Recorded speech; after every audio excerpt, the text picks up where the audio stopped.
সাকিবের কথা আসলে কি বলবো, আসলে ওনা খুব লক্ষ্মী একটা ছেলে। আমাদের যে শিল্পীরা সবাই ছিলেন, আফজাল ভাইয়ের সঙ্গে কাজ করবার সৌভাগ্য হয়েছে আবার অনেকদিন পরে, যার হাত দিয়ে আসলে আমার কাজ শুরু হয়েছিল।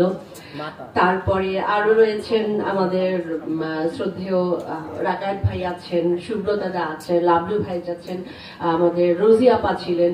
সব এত গুণী মানুষের সঙ্গে আসলে কাজ করলে না, সব কাজ এমনিতেই ভালো হয়ে যায়।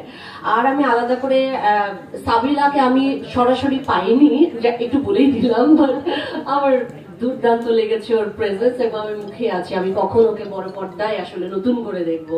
আর সবশেষে সাকিবের কথা আসলে কি বলবো, আমি যখন 12 বছর আগে কাজ করেছিলাম তখন আমি দেখেছি যে একটা মানুষ আসলে ওনা খুব লক্ষ্মী একটা ছেলে।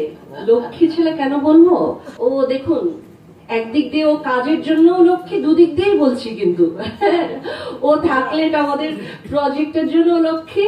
ও আসলে একটা লক্ষ্মী ছেলে। ও যখন কাজ করে, ও যে কত পরিশ্রমী, ও যে কেমন করে কাজ করে, এবং একটা আর্টিস্টের সঙ্গে যখন কাজ করার যে আনন্দ, একজন এরকম মানে তৈরি আর্টিস্ট যে কিনা আসলে এত ভালো বোঝে টেকনিক্যাল এবং অভিনয়ের জায়গাটা, আপনারা আবার নতুন করে নিশ্চয়ই ওকে ডিসকভার করবেন, আমার আর বলবার কিছু না। But it was very delight to share, মানে ওর সঙ্গে আমার screen share. Thank you Sakib, thank you so much.